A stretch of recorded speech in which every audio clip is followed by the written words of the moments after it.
El mendigo, por Hermann Hesse. Hace unos decenios, cuando yo meditaba sobre la historia del mendigo, para mí se trataba de auténtica historia, y no me parecía inverosímil ni tampoco particularmente difícil que algún día llegase a narrarla. Pero con el tiempo me voy percatando de que la narrativa es un arte cuyos presupuestos nos faltan a los escritores contemporáneos, por lo menos a mí, y por ello solo podemos cultivar como una imitación de formas tradicionales. Es lo que ha ocurrido con toda la literatura. Cuando los autores la han abordado en serio y responsablemente, se ha convertido en un quehacer cada vez más difícil, más problemático y más temerario. Ningún literato sabe hoy hasta qué punto su idea de la humanidad y del universo, su lenguaje, sus creencias, su ética y su problemática les son familiares, próximos, asequibles y comprensibles a los demás, a los lectores e incluso a los colegas. Nos dirigimos a unas personas que conocemos muy poco, y sabemos que leen nuestras frases y signos como un lenguaje extraño, tal vez con interés y con placer, pero con una muy vaga comprensión, mientras que la estructura y la fraseología de un periódico político, de un film, de un noticiario deportivo, les resultan mucho más accesibles, familiares y asimilables sin resto. Yo estoy escribiendo estos folios, que originariamente debían ser solamente la narración de una pequeña experiencia infantil, no para mis hijos o nietos, que harían de ellos bastante poco aprecio, ni para cualquier lector, sino a lo más para aquellas pocas personas cuya infancia y cuyo mundo infantil hubieran sido aproximadamente similares a los míos y que puedan reconocer no el meollo de esta historia inenarrable y que constituye mi vivencia personal, sino simplemente las imágenes, el trasfondo, los bastidores y el vestuario de la representación. Pero no, tampoco a ellos se dirige mi apunte literario, y la presencia de estos decorados y accesorios no puede hacer de mis folios una narración, pues los bastidores y el vestuario no pueden crear una historia. De modo que yo estoy llenando de letras estas hojas limpias, no con la intención y la esperanza de que a alguien puedan decirle algo similar a lo que a mí me dicen, sino por la notoria, aunque inexplicable, tendencia al trabajo solitario, al juego solitario, a la que el artista obedece como a una tendencia natural, aunque en rigor el artista contradice las llamadas tendencias naturales, según las define hoy la cultura popular, la psicología o la medicina. Nos encontramos en un punto, en un trecho, en una encrucijada de la trayectoria humana que ofrece la peculiaridad, entre otras, de privarnos de todo saber sobre el hombre, ya que la antropología, la ciencia de lo humano, presupone un coraje simplificador que nosotros no demostramos poseer. Al igual que los sistemas teológicos más modernos y logrados de nuestro tiempo, nada acentúan tanto como la absoluta imposibilidad del saber de Dios. Así nuestro saber del hombre se guarda muy mucho, angustiosamente, de expresarse acerca del ser del hombre. A los teólogos y psicólogos actuales les pasa igual que a nosotros, los literatos. Faltan los fundamentos. Todo se ha vuelto problemático y dudoso, todo se ha relativizado y oscurecido, y sin embargo la pasión por el trabajo y el juego continúa inquebrantable, y al igual que nosotros los artistas, los hombres de ciencia se esfuerzan celosamente en afinar sus instrumentos de observación y su lengua, y en sustraer de la nada y del caos al menos algunos aspectos registrados y descritos cuidadosamente. Ahora bien, sea o no todo un signo de decadencia o una crisis y etapa necesaria de transición, el hecho es que esta pulsión continúa en nosotros, y cuando nos entregamos a ella y llevamos adelante nuestros juegos, pese a toda su problemática y a todas las dificultades, experimentamos un placer, aunque sea solitario y melancólico, una pequeña potenciación en sentimiento vital y en razón de vivir, y entonces no podemos quejarnos de nada, sin dejar por ello de comprender perfectamente a aquellos de nuestros colegas que, cansados del quehacer solitario, se abandonan a la nostalgia de la comunidad, del orden, de la claridad y la cohesión, y se cobijan en el refugio que se ofrece en forma de iglesia y religión o sus modernos sucedáneos.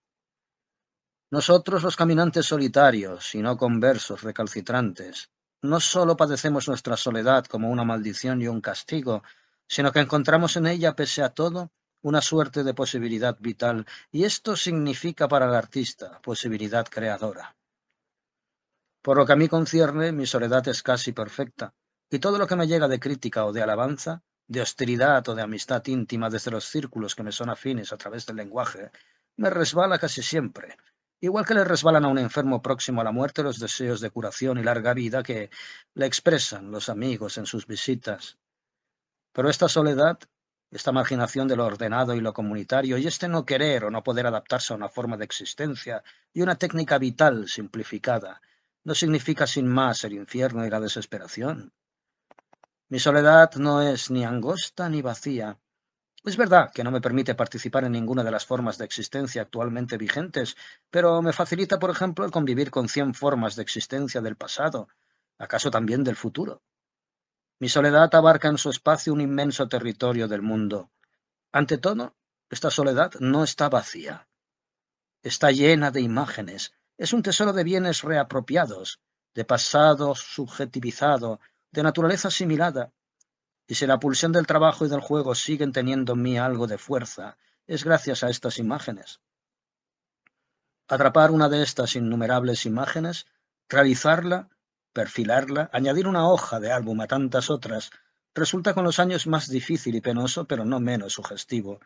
Y particularmente sugestivo es el intento de perfilar y fijar aquellas imágenes provenientes de los inicios de mi vida. Imágenes recubiertas por millones de impresiones y vivencias posteriores, pero que han conservado el color y la luz. Estas imágenes primeras se me grabaron cuando era aún un ser humano, un hijo, un hermano, un hijo de Dios, y aún no era un amasijo de pulsiones, reacciones y relaciones, cuando todavía no era el hombre de la cosmovisión actual. Voy a tratar del escenario y los personajes de la humilde representación. No puedo precisarlo todo con exactitud, por ejemplo el año y la estación del año, tampoco el número de los personajes. Probablemente fue una tarde de primavera o verano. Yo contaba entre 5 y 7 años.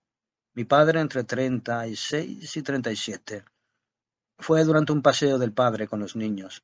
Los personajes eran mi padre, mi hermana Adele, yo, posiblemente también mi hermana pequeña Marula, aunque no recuerdo bien. Llevábamos además el cochecito donde paseábamos a esta hermanita, o más probablemente a nuestro hermanito más pequeño, Hans, que aún no sabía andar. El escenario del paseo eran las escasas calles de Spalen, barrio periférico de la Basilea de los años 80, en el que se ubicaba nuestra vivienda, cerca del club de tiradores, sito en la vía de circunvalación Spalen. Esta vía no tenía aún la anchura que alcanzaría posteriormente, ya que 2/3 de la calzada actual estaban ocupados por la línea férrea que conducía a Alsacia. Era una zona de pequeña burguesía, alegre y tranquila en los límites de la Basilea de entonces. A unos centenares de pasos más allá se situaba ya la interminable pradera del campo de tiro, la cantera y las primeras granjas en el camino hacia Asheville, donde los niños tomábamos a veces en uno de los establos cálidos y oscuros leche fresca de vaca, y llevábamos a casa un cestito de huevos medrosos y orgullosos a la vez de que nos hubieran confiado aquel encargo. En nuestro entorno vivían gentes pacatas, unos pocos artesanos, pero en general personas que iban a trabajar a la ciudad, y al atardecer se sentaban frente a la ventana y fumaban sus pipas o se ocupaban en los jardincillos de las casas con el césped y la gravilla. Algo de ruido producía el ferrocarril, y eran de temer los guardabarreras, que en el paso a nivel entre la Oststrasse y la Ashviller Strasse se alojaban en una garita y se precipitaban sobre nosotros como diablos si queríamos salvar la pelota o el sombrero o el reilete caídos en el foso que separaba la vía férrea de la calle y que nadie tenía derecho a pisar fuera de aquellos guardas temibles, de los que lo único que me gustaba era el lindo cornetín de latón que llevaban colgado de una banderola y con el que eran capaces de expresar en su única nota toda la gama de su excitación o de su somnolencia. No obstante, en cierta ocasión, uno de aquellos hombres que para mí eran los primeros representantes del poder, del Estado, de la ley y de la prepotencia policial, se portó conmigo, sorprendentemente, con mucha humanidad y simpatía. Yo estaba entretenido en la calle soleada con el látigo y la peonza y me llamó por señas. Me entregó una moneda en la mano y me pidió amistosamente que le comprase en la próxima tienda un queso de Limburgo. Le obedecí encantado. Me sirvieron en la tienda el queso envuelto y bien presentado. Su composición y su olor me resultaron extraños y sospechosos. Volví con el paquetito y los céntimos sobrantes y con gran satisfacción mía fui recibido por el guarda en el interior de la garita, que hacía tiempo ansiaba ver, y por fin se me permitió pisar. Pero no contenía nada en particular, fuera del lindo cornetín amarillo que colgaba de un clavo en la pared y a su lado, fijada en el tabique, la foto de un hombre con bigote en uniforme recortada de un periódico. Mi visita a la sede de la ley y de la autoridad acabó, por desgracia, en una desilusión y en un lance apurado que debió de ser para mí muy penoso, ya que nunca lo he olvidado. El guarda, tan complaciente y amable aquel día, tras haber recogido de mis manos el queso y el dinero de vuelta, no quiso despedirme sin una recompensa. Fui a sacar pan de un cajón, cortó un pedazo, cortó también una buena raja de queso y la puso o untó sobre el pan que me ofreció y me animó a comer con apetito. Yo quise marcharme con el pan y pensé tirarlo después, apenas me perdiera de vista el benefactor, pero por lo visto adivinó mi intención, o tal vez quería tener un acompañante en el refrigerio. Me miró fijamente, creo que incluso con ojos amenazantes, y se empeñó en que empezara a comer en el acto. Yo quise agradecerle cortésmente y ponerme a salvo, pues comprendí bien, demasiado bien, que mi rechazo de su obsequio y mi repugnancia hacia su bocado preferido lo iba a tomar como una ofensa, y así lo hice. Asustado y afligido, balbucí alguna tontería. Coloqué el pan en el borde del cajón, giré sobre mí, me separé 3 o 4 pasos del hombre al que yo no osaba mirar, y luego tomé el trote más rápido y huí hacia casa. Los encuentros con los guardias, representantes del poder, eran en nuestro vecindario, en el pequeño y alegre círculo donde yo vivía, la única nota extraña, el único agujero y la única ventana hacia las oscuridades, abismos y peligros cuya presencia en el mundo no me era ya desconocida por aquel entonces. Por ejemplo, en cierta ocasión escuché en una taberna del centro de la ciudad un griterío de borrachos. Otra vez vi cómo 2 policías llevaban detenido a un hombre con la chaqueta destrozada, y también un atardecer en el periférico Spalen. Oí el alboroto, en parte tremendamente claro y en parte tremendamente enigmático, de una riña entre hombres, lo que me produjo tal pánico que nuestra sirvienta Ana, que me acompañaba, me estuvo tomando el pelo durante un buen rato. Había otro detalle que me parecía fatal, espantoso y diabólico.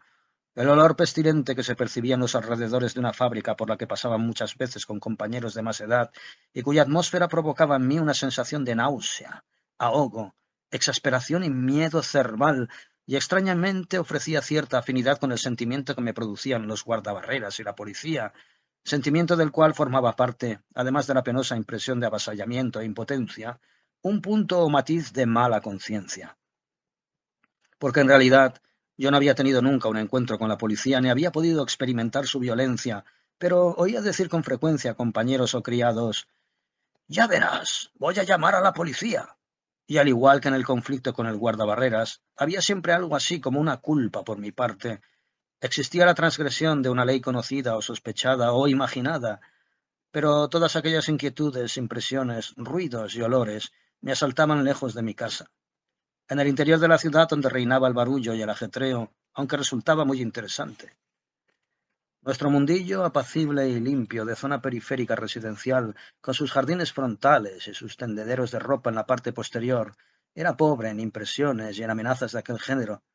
Más bien fomentaba la creencia en una humanidad bien ordenada, complaciente e ingenua, tanto más que entre los empleados, artesanos y rentistas vivían también aquí y allá colegas de mi padre o amigas de mi madre, gentes relacionadas con las misiones entre infieles, misioneros jubilados o en período de descanso, viudas de misioneros cuyos hijos asistían a las escuelas de misión, personas piadosas, amables, repatriadas de África, India y China, que, en mi jerarquización del mundo, yo no podía equiparar en rango y dignidad con mi padre, pero que llevaban una vida similar, y se trataban entre ellos de tú o de hermano o hermana.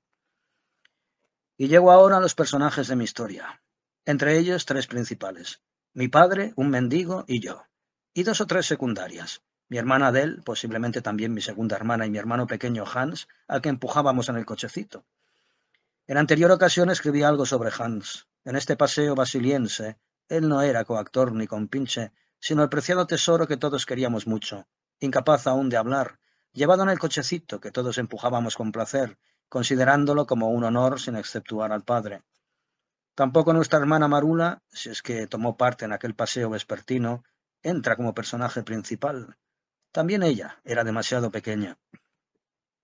Pero tenía que nombrarla, aunque su presencia no pase de ser meramente posible, y al dejar aquí constancia de su nombre, Marula, que no sonaba aún más extraño que el de Adele, estoy describiendo algo de la atmósfera y colorido de nuestra familia, pues Marula era un diminutivo ruso de María, y expresaba junto a otros muchos rasgos algo del aire de extranjería y singularidad y de mezcla de pueblos que ofrecía nuestra familia. Nuestro padre había vivido en la India, lo mismo que la madre. El abuelo y la abuela también. Allí aprendió algo del idioma hindú y sacrificó su salud sirviendo a la causa de las misiones, pero esto en nuestro medio era tan poco llamativo como si hubiéramos sido una familia de marinos viviendo en un puerto de mar. En India, en Ecuador, entre pueblos de color y en lejanas costas de palmeras, habían estado también todos los demás hermanos o hermanas de la misión. También ellos sabían rezar el Padre Nuestro en lenguas extrañas, habían hecho largos viajes por mar y no menos largos viajes por tierra, en asnos y carros de buey, viajes muy envidiados por nosotros, los niños, pese a sus grandes dificultades, y podían explicar con exactitud y a veces con relato de aventuras las peregrinas colecciones del Museo de Misiones cuando se nos permitía visitarlo bajo su guía en la planta baja de la casa misional. Pero por mucho que los demás misioneros y sus mujeres se hubieran dispersado por la India o China, Camerún o Bengala, al fin casi todos eran suavos o suizos, y llamaba la atención el hecho de que apareciera entre ellos extraviado algún bávaro o austríaco. Mas nuestro padre, que a su hija pequeña pusiera nombre Marula, provenía de una extraña e ignota lontananza, Rusia. Era báltico, ruso-alemán, y hasta la hora de su muerte no asimiló nada de los dialectos que se hablaban a su alrededor, que hablaban incluso su mujer y sus hijos, sino que en medio de nuestro suavo, nuestro alemán suizo, él hablaba su alemán puro, culto y bello. A nosotros nos gustaba mucho este alemán culto, aunque a algunos naturales les parecía que restaba familiaridad y ambiente espontáneo a nuestra casa, y estábamos orgullosos de él. Nos gustaba lo mismo que nos gustaba la figura esbelta, frágil y delicada del padre, su noble frente y su mirada pura, a veces doliente, pero siempre abierta, sincera, y que invitaba a la buena conducta y la caballerosidad, que apelaba a lo mejor de cada persona. Nuestro padre no era, bien lo sabían sus contados amigos y lo supimos muy temprano los hijos, un cosmopolita, sino un extranjero, una mariposa noble y rara, o un pájaro que de otras latitudes voló a nosotros, marcado y aislado por su debilidad, sus dolencias, y también por su añoranza no declarada. Si a la madre la queríamos por su ternura natural, hecha de proximidad, calor y comunicación, al padre le queríamos con un cierto dejo de reverencia, timidez y admiración, con el afecto que los niños tributan a lo que no es propio y familiar, sino extraño y extranjero. Aunque el afán por la verdad sea tan decepcionante, tan ilusorio, este afán, al igual que el afán por la forma y la belleza, es imprescindible en descripciones de este tipo que no aspiran a ningún otro valor. Pudiera ser que mi esfuerzo por la verdad no me aproximase un ápice a esta, pero de un modo o de otro, quizá en forma desconocida para mí mismo. Este esfuerzo no puede ser del todo baldío. Al escribir las primeras líneas del presente relato, yo pensaba que lo más sencillo era no mencionar para nada a Marula, y que ello no ofrecía ningún inconveniente, pues dudaba mucho de su intervención en esta historia. Mas he aquí que Marula era necesaria, aunque solo fuera por su nombre. Más de un escritor o artista se ha esforzado en su obra por permanecer fiel a este o aquel objetivo que le era especialmente caro, y no ha alcanzado el objetivo propuesto, pero sí otros, de los que era poco o nada consciente o no consideraba importantes. Cabría pensar, por ejemplo, que Adalbert Stifter, en su Veranillo de Otoño, nada consideró tan trascendental y tan sagrado, nada persiguió con tanta paciencia y fidelidad como aquellos pasajes que hoy nos resultan aburridos. Y sin embargo lo otro, el valor egregio de esta obra que ha quedado junto al aburrimiento y pese al aburrimiento, y que resplandece más allá del aburrimiento, no habría cuajado sin aquel esfuerzo, sin esa fidelidad y paciencia, sin la lucha en torno al tema que el escritor reputaba tan trascendente. Así tengo que procurar también yo aprender la mayor cantidad de verdad posible. A ello obedece, entre otras cosas, el que me empeñe en ver a mi padre tal como era realmente aquel día de nuestro paseo, pues mi mirada infantil no podía abarcar ni con mucho el perfil completo de su personalidad. Todavía hoy apenas puedo hacerlo, y debe esforzarse en verlo tal y como lo veía en aquellos días infantiles.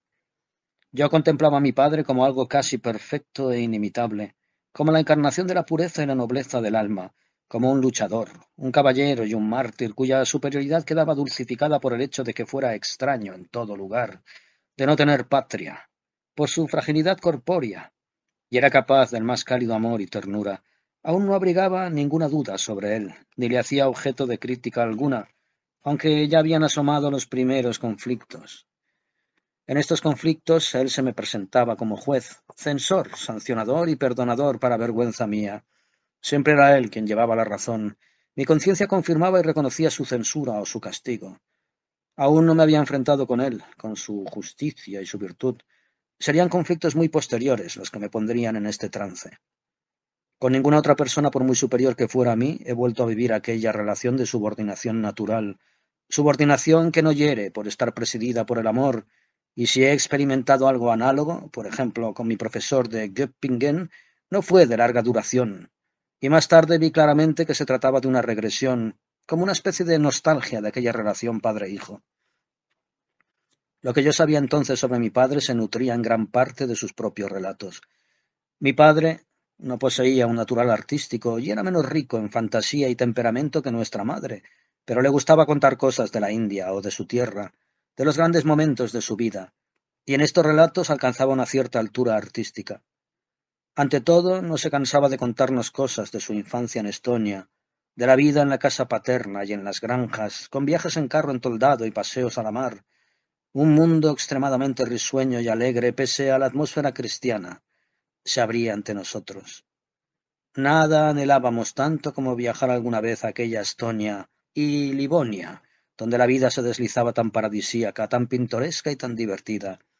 Nos gustaba Basilea, el barrio de Spalen, la casa de los Misiones, nuestro Müllerbeck, y queríamos a nuestros vecinos y compañeros, pero ¿cuándo nos invitaron aquí a cosas tan apetecibles y tan distantes?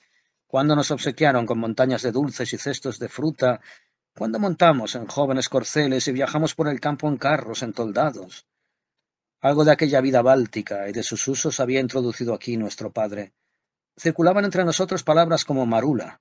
Había un samovar, una foto del zar Alejandro, y se practicaban juegos oriundos de la tierra del padre y que él nos había enseñado, sobre todo el giro de los juegos de Pascua, para el que se nos permitía invitar a casa a un niño vecino con el fin de impresionarle con aquellos usos exóticos. Pero fue poco lo que nuestro padre pudo trasplantar aquí, en el extranjero de su tierra natal.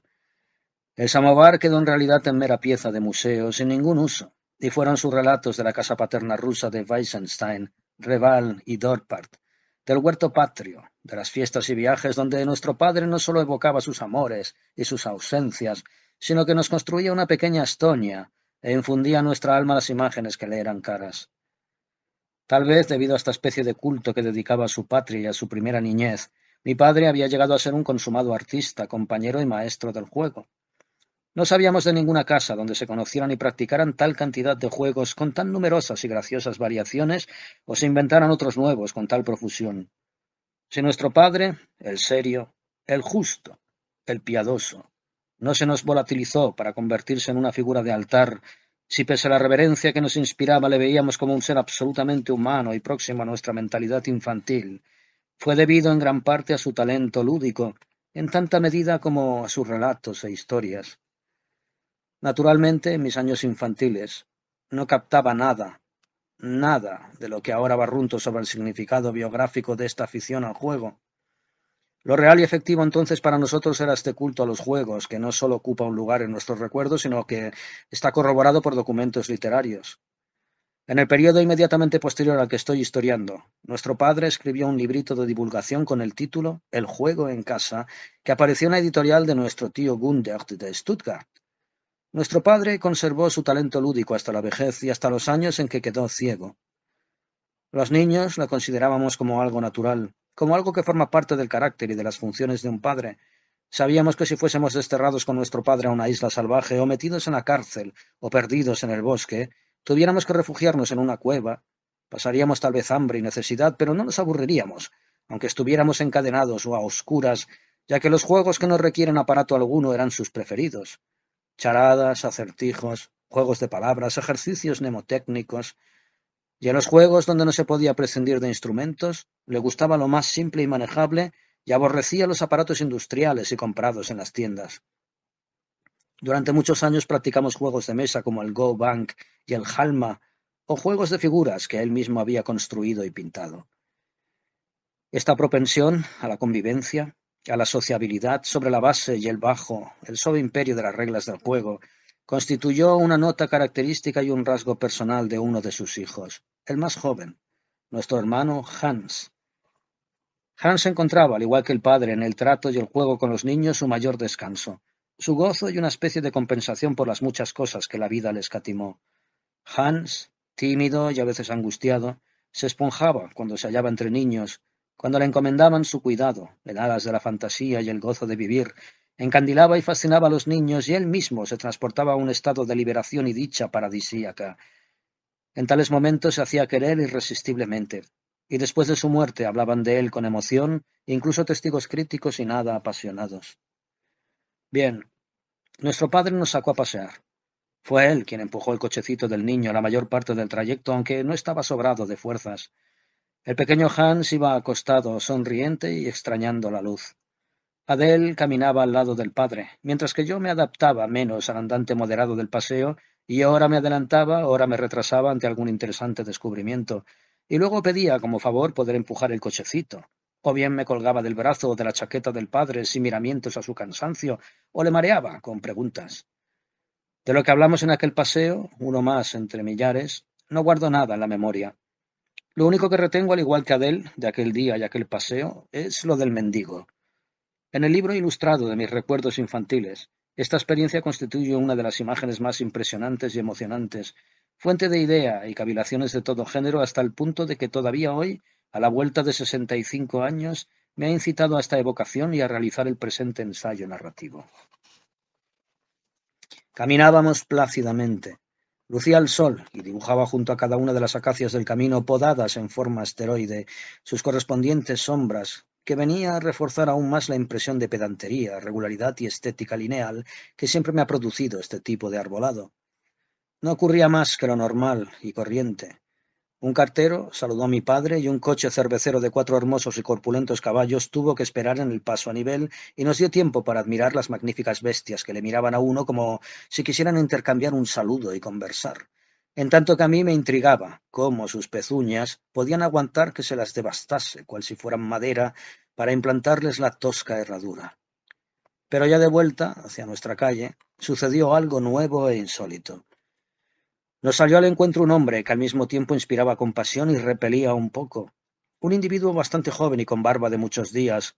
Entre el oscuro cabello negro y la barba crecida resaltaba el rojo vivo de las mejillas y los labios. El vestido y la facha delataban descuidado y abandono. Sentimos miedo y curiosidad, y a mí me hubiera gustado contemplar más de cerca a aquel hombre y saber algo de él. Me di cuenta al primer vistazo de que aquel individuo pertenecía al lado misterioso y oscuro del mundo. Tal vez era una de aquellas personas enigmáticas y peligrosas, pero no menos infelices e indigentes, que uno oía calificar ocasionalmente de haraganes, vagabundos, pordioseros, bebedores y delincuentes en conversaciones con adultos que se interrumpían bruscamente o se les ponía sordina cuando advertían que uno de nosotros estaba a la escucha.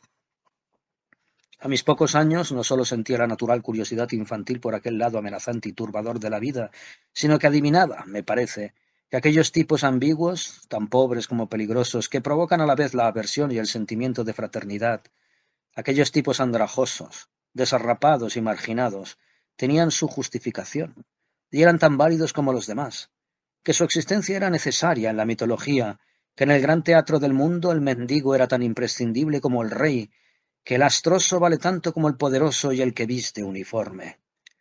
Yo miraba acercarse al hirsuto sujeto con un terror en que se mezclaban la fascinación y el pánico.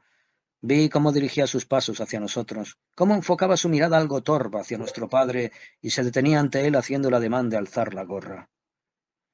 Mi padre contestó cortésmente a su balbuciente saludo y yo asistí con gran expectación, mientras el bebé se despertaba al pararse el cochecito y abría lentamente los ojos a la escena entre los dos personajes aparentemente tan distantes entre sí.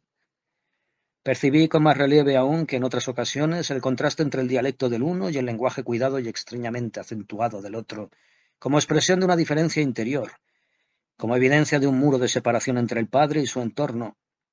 Por otra parte, no dejaba de ser impresionante y hermoso que el interpelado acogiera al mendigo con tanta cortesía y sin rechazo o repugnancia, y lo reconociera como hermano. Tras el primer intercambio de frases, el desconocido, adivinando que se hallaba ante una persona bondadosa y tal vez fácil de conmover, intentó enternecer el corazón de nuestro padre con la descripción de su podreza, de su hambre y su miseria. Prestó a su voz una modulación de cantinela y súplica como si lanzara al cielo quejidos lastimeros, sin un pedazo de pan que llevarse a la boca, sin techo para cobijarse, sin calzado, en la pura miseria, sin saber ya a quién o a dónde volverse, pedía encarecidamente algo de dinero, pues desde hacía mucho no le quedaba un céntimo en el bolsillo. Él no dijo bolsillo, sino talega, pero mi padre en su respuesta prefirió el término bolsillo. Después, luego yo entendí más la música y la mímica de la representación. De las palabras capté muy poco. Mi hermana Adele, 2 años mayor que yo, estaba mejor enterada en los asuntos de nuestro padre. Ella sabía ya entonces lo que yo ignoraría aún por mucho tiempo, que mi padre no llevaba casi nunca dinero en el bolsillo, y cuando lo llevaba se sentía bastante vendido y actuaba con bastante atolondramiento, dando plata en lugar de níquel y moneda mayor en lugar de calderilla. Adele sabía al parecer que nuestro padre no llevaba dinero encima.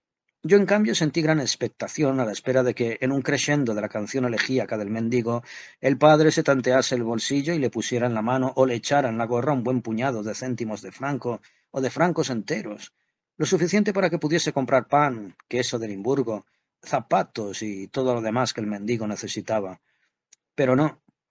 A todas las lamentaciones contestaba el padre en el mismo tono cortés y casi cordial, y sus frases sosegadas y benévolas se condensaron finalmente en un pequeño y bien aderezado discursito. El sentido del discurso fue, según pudimos recordar más tarde a los hermanos, el siguiente. No podía darle dinero, porque no llevaba nada consigo. Además, el dinero no siempre arregla las cosas, pues desgraciadamente se puede emplear de muchas maneras, por ejemplo, para beber y no para comer. Y en eso no quería él colaborar. Pero tampoco podía rechazar a una persona realmente hambrienta, y así le proponía acompañarle a la próxima tienda donde podría sustituirse del pan suficiente para acallar el hambre por lo menos aquel día. Durante este diálogo ocupamos todo el rato el mismo trozo de la amplia calle, y yo pude contemplar a placer a ambos interlocutores, compararlos y, sobre la base de sus ademanes, su tono de voz y sus frases, formarme mi juicio. La superioridad y la autoridad del padre quedó naturalmente intacta en aquel duelo. Él era sin duda no solo la persona decente, bien vestida, correcta, sino también el que tomaba a su contrincante en serio, el que mejor se adaptaba al interlocutor y con más honradez expresaba su opinión. Pero el otro poseía una carga de impetuosidad, y tras de su persona y sus palabras había un algo de fuerte y de real, más fuerte y más real que toda racionalidad y toda cortesía. Su miseria, su pobreza, su papel de mendigo, su misión como portavoz de toda la miseria culpable e inculpable del mundo, y esto le confería un peso específico. Le ayudaba a dar con el tono y el gesto que no estaban al alcance del padre. Además y sobre todo, se iba urdiendo durante la tensa representación escénica entre el pordiosero y el interpelado algo que habría que denominar, más que homogeneización, vinculación de fraternidad. Esta consistía en que el padre, requerido por el pobre, le escuchaba sin rehuirle, sin fruncir la frente, y le daba audiencia, en que no establecía distancia alguna entre él y el otro, y reconocía el derecho del mendigo a hacerse oír y ser compadecido. Pero esto era lo de menos. Si aquel pobre de barba sin rapar y negra pelambre desentonaba en el mundo de la gente satisfecha que trabaja y que come todos los días, si producía una impresión extraña en medio de aquellas pulcras viviendas y jardincillos pequeñoburgueses, también mi padre era, aunque con signo muy diferente, un extraño, un hombre de otras latitudes que mantenía con las personas de su entorno unas relaciones azarosas, no fundadas en lazos autóctonos y patrios, y al igual que el mendigo parecía conservar, más allá de su talante altivo y desesperado, algo de infantil, natural e inocente. También mi padre se escondía detrás de su fachada de persona piadosa, cortés y racional, un fondo infantil. Sea como fuera, pues en aquel entonces yo no rumiaba naturalmente tan cuerdas consideraciones, yo veía en ellos, a medida que avanzaban en el diálogo y tal vez entendían entre sí, una creciente y singular afinidad, y ninguno de los dos llevaba dinero. Mi padre se apoyaba en el borde del cochecito mientras conferenciaba con el mendigo. Le hizo ver que estaba dispuesto a darle un pedazo de pan, pero tenía que ir por él a una tienda donde le conocieran, y le invitó a acompañarle. El padre puso el cochecito en movimiento, giró y enfiló hacia la Ausstrasse. El mendigo le acompañó sin rechistar, pero volvió a exhibir su semblante huraño, y evidentemente no se sentía muy feliz. Había quedado desilusionado al no recibir la limosna en metálico. Los niños nos aprestamos en torno al padre y al coche del niño, un poco alejados del pordiosero, que había depuesto su patetismo y ahora se mostraba callado y más bien hosco. Pero yo le observaba a hurtadillas y cavilaba con la idea de que con aquel hombre había entrado en nuestra esfera familiar un elemento crítico que da que pensar y que temer al mismo tiempo. Y ahora que callaba y se había vuelto al parecer malhumorado, ya me gustó menos. Fue perdiendo aquella afinidad con el padre y me resultó sospechoso. Yo estaba atisbando una parcela de la vida de los mayores, de los adultos, y como esta vida de los adultos muy raramente ofrecía para nosotros los niños unas formas tan primitivas y elementales, lo observaba todo con profundo interés. Pero el contento y la confianza del principio se habían esfumado, lo mismo que en día sereno una sombra puede menguar y robar repentinamente, como por ensalmo, la luz y el calor. Nuestro padre parecía ajeno a tales aprensiones. Su rostro seguía sereno y amistoso. También su andar era tranquilo y moderado. Así, la pequeña caravana formada por el padre, los niños, el cochecito y el mendigo entró en la Ausstrasse y seguimos adelante hasta una tienda que todos conocíamos y donde se podía comprar toda suerte de cosas, desde pan y panecillos hasta pizarras, cuadernos y juguetes. Hicimos alto y el padre rogó al mendigo que esperase un poco hasta que él saliera de la tienda. Adele y yo nos miramos. Nos sentimos inseguros. Tuvimos un poco de miedo, o más bien un mucho, y creo que juzgué chocante e injustificada la decisión del padre al dejarnos solos con aquel extraño, como si nada pudiera pasarnos, como si no se dieran casos de niños asesinados o secuestrados y vendidos por gente desalmada o obligados a mendigar o a robar. Los dos nos aferramos al cochecito en defensa propia y del niño, y por nada del mundo estábamos dispuestos a soltarlo. Mi padre ya había bajado las gradas de piedra para entrar en la tienda. Puso la mano en el cierre de la puerta y desapareció. Nos encontrábamos solos con el mendigo. En toda la calle recta y amplia no se veía un alma. Yo hacía votos en mi interior para mantenerme valiente y viril. Permanecimos así quizá por espacio de un minuto, y el único que se sentía despreocupado era el hermanito pequeño que ni siquiera había visto a las personas extrañas y jugaba feliz con sus deditos minúsculos. Osé mirar a la cara al mendigo y observé que la inquietud y el descontento se dibujaban aún más fuertemente en su rostro encendido. No me gustó nada. Me daba miedo. Se veía claramente que luchaban en él sentimientos encontrados que le empujaban a tomar alguna determinación. Al fin dio de mano a sus cavilaciones y alguna idea le cruzó la mente. Esto pude adivinarlo en su brusco movimiento de ojos. Pero lo que decidió e hizo fue todo lo contrario de lo que yo había imaginado o esperado o temido. Lo más increíble que podía ocurrir, algo que nos produjo estupefacción a Adele y a mí, que nos dejó clavados y sin habla. El mendigo, tras aquel relampagueo de los ojos, alzó uno de sus pies exhibiendo el lastimoso calzado, levantó la rodilla, llevó ambas manos con los puños apretados a la altura de los hombros y emprendió una veloz carrera que apenas podía esperarse de él a través de toda la larga y recta calle. Había tomado las de Villadiego y corría como alguien a quien persiguieran, hasta alcanzar la próxima bocacalle y desaparecer para siempre de nuestra vista. Lo que sentí en aquellos momentos no puede describirse. Fue una amalgama de terror y de alivio, de asombro y gratitud, pero también de decepción y pesar. Salía entonces mi padre de la tienda con cara alegre, portando una gran barra de pan blanco en el brazo. Exteriorizó su sorpresa. Le pusimos al tanto de lo ocurrido y se echó a reír. Era lo mejor que podía hacer. Pero yo sentía como que el alma se me había escapado con el mendigo, rumbo a lo desconocido, a las tenebrosidades del mundo, y me costó un buen rato ponerme a pensar sobre los motivos de su huida ante la oferta del pan, al igual que yo un día pusiera pies en polvorosa ante el bocado que me ofrecía el guardabarreras. Durante días y semanas aquella experiencia conservó todo su frescor y riqueza inagotable para mí, y los ha conservado hasta hoy, por muchas explicaciones que posteriormente haya podido excogitar. El mundo abismal y misterioso tras el cual se había esfumado el mendigo fugitivo nos esperaba a todos. Ese mundo fue asfixiando aquella vida encantadora e inocente de superficies y primeros planos. Fue ese mundo el que atrapó en sus redes a nuestro Hans y sus hermanos, que nos hemos mantenido hasta hoy, hasta la vejez. Sabemos que ese mundo penetra en nuestra persona toda y envuelve en oscuridad la débil lucecilla de nuestra alma.